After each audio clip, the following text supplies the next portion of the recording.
కావలి నియోజకవర్గ ప్రజలందరికీ మీ రాజశేఖర్ రెడ్డి బిడ్డ మనస్ఫూర్తిగా నమస్కరించుకుంటుంది. చేరి వచ్చిన ప్రతి అన్నకు, ప్రతి తమ్ముడికి, ప్రతి అక్కకు, ప్రతి చెల్లికి శిరస్సు వంచి చేతులు జోడించి మనస్ఫూర్తిగా నమస్కరించుకుంటున్నాం. ఇంతసేపైనా మా కోసం వేచి ఉన్నారు. మీ పనులు మానుకొని మా కోసం సమయం చేసుకొని ఇంత దూరం వచ్చారు. మరొకసారి ప్రతి ఒక్కరికి నమస్కరించుకుంటున్నాం. రాజశేఖర్ రెడ్డి గారి గురించి మేము కొత్తగా మీకు చెప్పాల్సింది లేదు. రాజశేఖర్ రెడ్డి గారు 5 సంవత్సరాలు ముఖ్యమంత్రిగా ఉన్నా 5 సంవత్సరాలలో ఎన్నో పథకాలు అద్భుతంగా అమలు చేసి చూపాడు రాజశేఖర్ రెడ్డి గారు. రైతులనైతే గుండెలో పెట్టుకున్నాడు రాజశేఖర్ రెడ్డి గారు. రాజశేఖర్ రెడ్డి గారు ఉన్నంతకాలం రైతులకు ఏ లోటు రాలేదు. ఒక మద్దతు ధర అయితేనేమి, గిట్టుబాటు ధర అయితేనేమి, ఎరువులు కానీ విత్తనాలు కానీ ఏ కొరత లేకుండా, అసలు సబ్సిడీ అయితే ఏమి, లేకపోతే బీమా ఇస్తే ఏమి, ఇలా ఏ సమస్య రాకుండా చూసుకున్నాడు రైతుల్ని. రైతులకి ఉచిత విద్యుత్ ఇచ్చింది కూడా రాజశేఖర్ రెడ్డి గారే. అలాగే ఫీజు రీయింబర్స్మెంట్ అయితే ఏమి, ఆరోగ్యశ్రీ అయితే ఏమి, 108 అయితేనేమి, పావలా వడ్డీకే రుణాలు అయితేనేమి, లక్షల మంది పేదవాళ్ళకి ఇందిరమ్మ ఇల్లు అయితేనేమి, ఇలా 1 కాదు 2 కాదు ఎన్నో అద్భుతమైన పథకాలను అద్భుతంగా అమలు చేసి చూపాడు రాజశేఖర్ రెడ్డి గారు. అప్పుడు రాజశేఖర్ రెడ్డి గారు ముఖ్యమంత్రిగా ఉండంగానే కేంద్రంలో మన్మోహన్ సింగ్ గారు కాంగ్రెస్ పార్టీ అధికారంలో ఉండంగా ఈ ఉపాధి హామీ చట్టము అమల్లోకి వచ్చింది. రాయలసీమలో బండ్లపల్లిలో రాజశేఖర్ రెడ్డి గారు ఆ రోజు ప్రధానమంత్రి గారితో, సోనియా గాంధీ గారితో ఈ పథకానికి నాంది పలికారు. ఆ రోజు నుంచి మొదలైంది. అంటే 20 సంవత్సరాలుగా ఉపాధి హామీ పని మన దేశంలో అమలవుతుంది. ఆ రోజు నుంచి అమలవుతున్న ఈ పథకము కాంగ్రెస్ పార్టీ ఉన్నంత కాలము బ్రహ్మాండంగా జరిగింది. మరి ముఖ్యంగా రాజశేఖర్ రెడ్డి గారు ముఖ్యమంత్రిగా ఉన్న రోజుల్లో అయితే 1,10,000 జాబ్ కార్డులు ఉన్నాయి. అంటే కుటుంబానికి 2 పనికి వెళ్ళినా 1,10,00,000 జాబ్ కార్డులు ఉన్నాయి. కుటుంబానికి 2 పనికి వెళ్ళినా 2,25,00,000 మంది ఉపాధి హామీ పనికి వెళ్ళే వాళ్ళు ఆ రోజుల్లో రాజశేఖర్ రెడ్డి గారు ముఖ్యమంత్రి ఉండంగా ఉపాధి హామీ పథకానికి ఆటో ఛార్జీలు కూడా ఇచ్చేవాళ్ళు, మజ్జిగ ఇచ్చేవాళ్ళు. మొన్న ఒక అక్క చెప్తుంది, ఒక ఊర్లో అమ్మ రస్నా కూడా ఇచ్చేవాళ్ళట. రస్నా తెలుసా?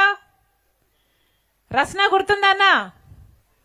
మంచినీళ్ళు అయితేనేమి, గర్భిణీ స్త్రీలకు ఏదైనా సౌకర్యాలు అయితేనేమి, పేదవాళ్ళకైతేనేమి, ఇలా ఎక్కడ ఏ అవసరం ఉన్నా రాజశేఖర్ రెడ్డి గారు అక్కడ వాళ్ళకు ఆ లోటు లేకుండా ఉపాధి హామీ పనిని జరిపించారు.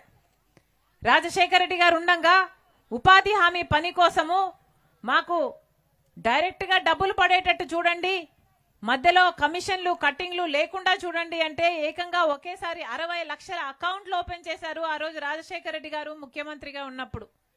ఆడవాళ్ళు మాకు కూడా సమానమైన వేతనాలు ఇవ్వండి, ఉపాధి హామీలో మగవాళ్ళంత పని చేయలేకపోయినా బిడ్డల భారం మా మీద ఉంది, కుటుంబాలు నడుపుకోవాలి అని చెప్తే రాజశేఖర్ రెడ్డి గారు ఆ రోజు ఆడవాళ్లకు కూడా సమాన వేతనాలు ఇచ్చేటట్టు చూశారు ఉపాధి హామీ చట్టంలో.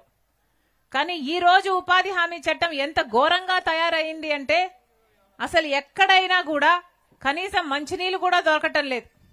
ఉపాధి హామీ పనికి చెప్తున్నారు, కానీ కరువు పని 100 రోజులు జరిపాల్సి ఉంటే కనీసం పోయిన సంవత్సరం 52 రోజులు కూడా నడవలేదు.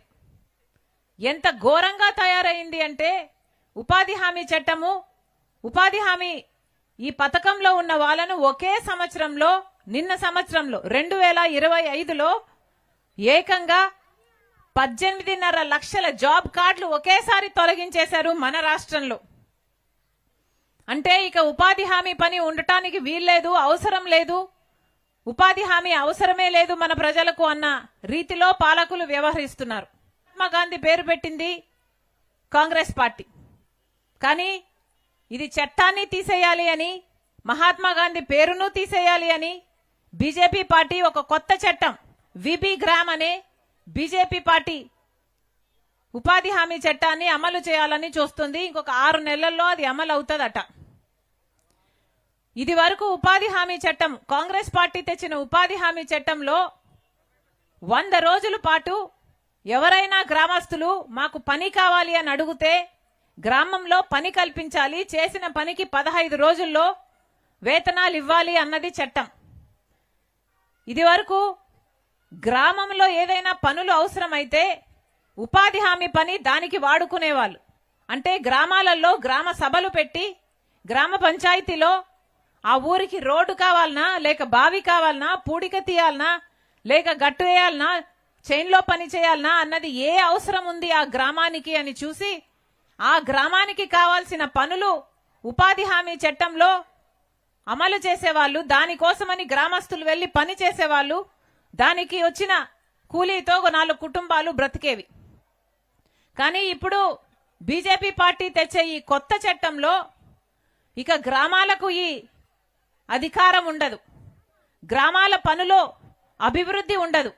ఇప్పుడు బీజేపీ తెచ్చే కొత్త చట్టంలో వాళ్ళు చెప్తారట ఎక్కడికి వెళ్ళు పని చేయాలి అని.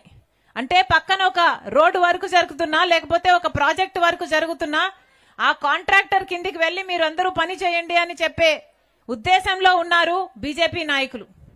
అంటే ఇక గ్రామాల జరిగే పనులు గ్రామ అభివృద్ధి కోసం జరగవు, కానీ ఆ కాంట్రాక్టర్కు లేబర్ సప్లై చేయడానికి మాత్రం ఈ గ్రామస్తులందరూ వెళ్లి పని చేయాలి, ఉపాధి హామీ జీతం కూలీ రావాలి అంటే.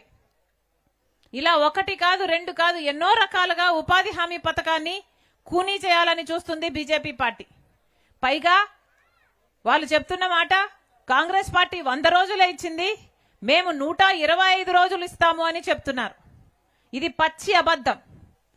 100 రోజులని చెప్తున్నా కూడా ఎక్కడే గాని 100 రోజులు పని ఇచ్చిన పాపాన పోలేదు. పోయిన సంవత్సరం చూసుకున్నా కేవలం 52 రోజులు మాత్రమే పని ఇచ్చారు. కేవలం 52 రోజులు ఉపాధి హామీ పని ఇచ్చిన వాళ్ళు మేము 125 రోజులు పని ఇస్తాము అంటే నమ్మడానికి మీరు గొర్రెలా, పిచ్చివాళ్ళ? ఆలోచన చేసుకోవాలి. 100 రోజులు కూడా పని ఇవ్వలేదు, 125 రోజులు పని ఇస్తాము అని చెప్తున్నారు కొత్త చట్టంలో. ఇది ఎవ్వరూ నమ్మొద్దండి, ఇది పచ్చి అబద్ధం. 125 రోజులు అన్నది పచ్చి బూటకం, పచ్చి మోసం. 125 రోజులు ఇచ్చుద్ది ఉంటే కనీసం 100 రోజులైనా పని ఇచ్చేవాళ్ళు. అలా కాకుండా కేవలం 52 రోజులే పని ఇచ్చారు అంటే, 100 రోజులు కూడా ఇవ్వలేదు అంటే వీళ్ళకి అసలు పథకం నడిపే చిత్తశుద్ధే లేదు. కాబట్టి ఈ మాట ఎవరూ కూడా నమ్మకండి. ఇది వరకు ఉపాధి హామీ, కాంగ్రెస్ పార్టీ తెచ్చిన మహాత్మా గాంధీ ఉపాధి హామీ పథకంలో కేంద్రమే మొత్తం నిధులన్నీ పెట్టుకునేది. అంటే 100% నిధులు కేంద్రం నుంచే వచ్చేవి ఉపాధి హామీకి. కానీ ఇప్పుడు బీజేపీ పార్టీ తెస్తున్న ఈ కొత్త చట్టంలో 100% కేంద్రం ఇవ్వదట, 60% వాళ్ళు ఇస్తారట, 40% రాష్ట్ర ప్రభుత్వం డబ్బులు పెట్టుకోవాలట. మన రాష్ట్ర ప్రభుత్వం డబ్బులు పెట్టుకునే స్థితిలో ఉందా? ఆంధ్ర రాష్ట్రం ఇప్పటికే ప్రభుత్వ ఉద్యోగులకు కూడా జీతాలు ఇచ్చుకునే పరిస్థితిలో లేదు. మరి అలాంటప్పుడు ఇక ఉపాధి హామీ పనుల్లో కూడా డబ్బులు ఇవ్వాలి అంటే రాష్ట్ర ప్రభుత్వం 40% ఇవ్వదు. రాష్ట్ర ప్రభుత్వం 40% ఇవ్వలేదు కాబట్టి, పని జరగలేదు కాబట్టి కేంద్రం ఇచ్చే 60% నిధులు కూడా ఇవ్వాల్సిన అవసరం ఉండదు. ఇది వీళ్ళ కుట్ర. అంటే మొత్తానికే ఉపాధి హామీ పని ఎత్తేయాలని చూస్తున్నారన్నమాట. ఇది వరకు ఉపాధి హామీలో 4 గంటలో, 5 గంటలో, 6 గంటలో పని చేసేవాళ్ళు.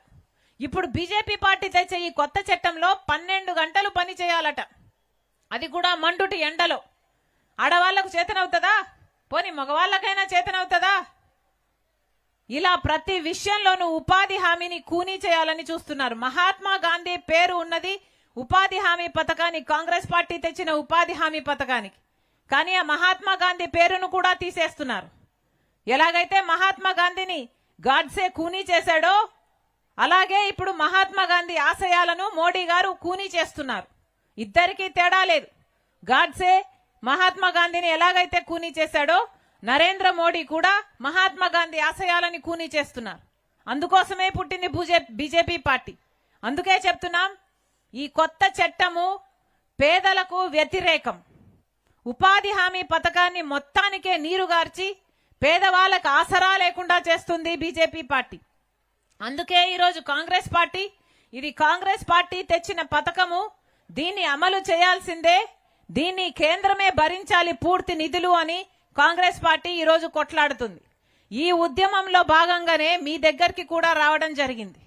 మీ అందరూ కూడా మాతో పాటు కలిసి ఉపాధి హామీ పని ఎలా యథావిధిగా జరిగించాలి, పేమెంట్లు ఆన్ టైంలో 15 రోజులకే ఇవ్వాలి, ఉపాధి హామీ పని 100 రోజుల్లో 200 రోజుల్లో ఇంకా ఎక్కువ చేస్తే చేయాలి, వేతనాలు కూడా 400 రూపాయలు అలా ఎక్కువ చేస్తే చేయాలి తప్ప దీన్ని కూనీ చేసి అసలు కేంద్రం మొత్తం నిధులు పెట్టుకోదు అని చెప్పడం పూర్తిగా అన్యాయం అని మీ దగ్గర నుంచి కూడా రావాలి. అమ్మా, మేము మీకోసం పోరాటం చేస్తున్నాం. కాంగ్రెస్ పార్టీ ఇక్కడ నిలబడింది. ఈ ఉపాధి హామీ పని ఎంతో మంది పేద వాళ్ళకి జీవితాలను నిలబెడుతున్నది కాబట్టి వాళ్ళ కోసం నిలబడాలని నిర్ణయించుకొని ఈరోజు ఉపాధి హామీ పని రక్షించడం కోసం ఈరోజు రాజశేఖర రెడ్డి బిడ్డ మీ ముందు నిలబడింది ఉద్యమం చేయటానికి. మీ అందరిలో కూడా చైతన్యం రావాలి. మీ అందరూ కూడా ఉపాధి హామీ పని కావాలి అని ఎక్కడికక్కడ మీ ఆఫీసర్లని అడగాలి. అంతేకాదమ్మా, ఈరోజు మన రాష్ట్రంలో ఎన్నో సమస్యలు ఉన్నాయి. ఒక్క ఉపాధి హామీ పనే కాదు, రైతులకు ఏ మాత్రం ఆసరా లేకుండా పోయింది. పండించిన పంటకు గిట్టుబాటు ధర లేదు, మద్దతు ధర లేదు.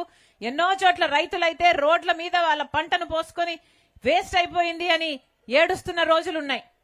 ప్రతి రైతుకి సగటున 2.5 లక్ష అప్పుంది మన రాష్ట్రంలో. విద్యార్థులకైతే చదువుకుంటున్నారు, ఉద్యోగాలు రావటం లేదు. డిగ్రీలు పీజీలు చదువుకున్న బిడ్డలు కూడా ఈరోజు డ్రైవర్లుగా గిగ్ వర్కర్లుగా మిగిలిపోతున్నారు. ఆ సమస్యలన్నిటి మీద కొట్లాడాల్సిన అవసరం ఉంది.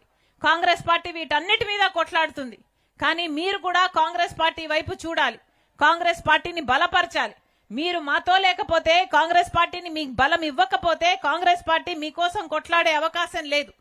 మళ్ళీ చెప్తున్నాం, ఇప్పుడున్న పార్టీలన్నీ కూడా తెలుగుదేశం పార్టీ అయినా సరే, జనసేన అయినా సరే, వైసీపీ జగన్మోహన్ రెడ్డి గారు అయినా సరే, మొత్తం అందరూ బీజేపీకి అమ్ముడు పోయారు. బీజేపీ బానిసలుగా తయారయ్యారు. ఒక్కరు కూడా మోడీకి వ్యతిరేకంగా ఒక్క మాట కూడా మాట్లాడు, అంతగా అమ్ముడు పోయారు. ఇక ఈ ఉపాధి హామీ పని రాజశేఖర్ రెడ్డి గారు ఎంతో చిత్తశుద్ధితో అమలు చేసిన పథకం ఇప్పుడు బీజేపీ పార్టీ కూనీ చేస్తున్నా కూడా ఇప్పుడు కూడా జగన్మోహన్ రెడ్డి గారు బీజేపీకి వ్యతిరేకంగా, మోడీకి వ్యతిరేకంగా మాట్లాడటం లేదు అంటే ప్రజల పక్షాన ఉన్నట్టా లేనట్టా మీరే ఆలోచన చేసుకోండి. మళ్ళీ చెప్తున్నాం, కాంగ్రెస్ పార్టీ మీ వైపు నిలబడుంది. రాహుల్ గాంధీ గారు ప్రధానమంత్రి అయినాక 10 సంవత్సరాల ప్రత్యేక హోదా కాంగ్రెస్ పార్టీ ఇస్తుంది. అంతేకాదు, పోలవరం మీదైనా, అమరావతి మీదైనా ఎన్నో సాధించుకోవాల్సిన విషయాలున్నాయి. ఇప్పటికీ బీజేపీ పార్టీ రాజధాని మాకు కావాలి అంటే నిధులు ఇవ్వట్లేదు, అప్పులే ఇస్తున్నారు. ఎవరడిగారు అప్పులు? మనకు ఒక రాజధాని కట్టివ్వాలని చట్టంలో రాసుంది. కానీ ఇంతవరకు 11 సంవత్సరాలు అయింది కానీ మనకు రాజధాని లేదు. పక్కన అన్ని రాష్ట్రాలకు రాజధాని ఉన్నాయి, మనకేముంది? చేతిలో చిప్పు ఉంది. మన బిడ్డలు ఎక్కడికి వెళ్ళాలి ఉద్యోగాల కోసం? పోలవరం ప్రాజెక్టు కూడా అంతే, దాన్ని నీరు గారుస్తున్నారు, ఎత్తు తగ్గిస్తున్నారు.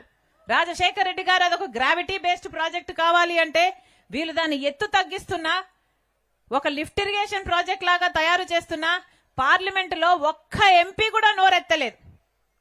టీడీపీ అయినా సరే, జనసేన ఎంచుకుంటే ఒక్కడంటే ఒక్కడికి కూడా బీజేపీకి వ్యతిరేకంగా మాట్లాడే ధైర్యం లేకపోయింది. ఇక మన రాష్ట్ర ప్రయోజనాలను ఎవరు కాపాడాలి? అందుకే ఈరోజు కాంగ్రెస్ పార్టీ ఇంత గట్టిగా నిలబడి మీ ముందు మీ సహాయం కోసం అర్థిస్తున్నాం. మళ్ళీ చెప్తున్నామమ్మా, కాంగ్రెస్ పార్టీ రాజశేఖర్ రెడ్డి గారి పార్టీ. రాజశేఖర్ రెడ్డి గారు కాంగ్రెస్ పార్టీ నాయకుడు. అందుకే రాజశేఖర్ రెడ్డి బిడ్డ ఈరోజు మళ్ళీ కాంగ్రెస్ పార్టీని బలపరచాలని, కాంగ్రెస్ పార్టీ అయితేనే మన రాష్ట్రానికి మేలు జరుగుతుందని మీ దగ్గరికి వచ్చింది. మరొకసారి మీరందరూ కలిసి ఇంత సమయం చేసుకొని మమ్మల్ని ఇంతగా మీ ఆదరణ చూపినందుకు ప్రతి అక్కకు, ప్రతి చెల్లికి, ప్రతి అన్నకు, ప్రతి తమ్ముడికి మీ రాజశేఖర్ రెడ్డి బిడ్డ శిరస్సు వంచి చేతులు జోడించి మనస్ఫూర్తిగా కృతజ్ఞతలు చెప్పుకుంటుంది.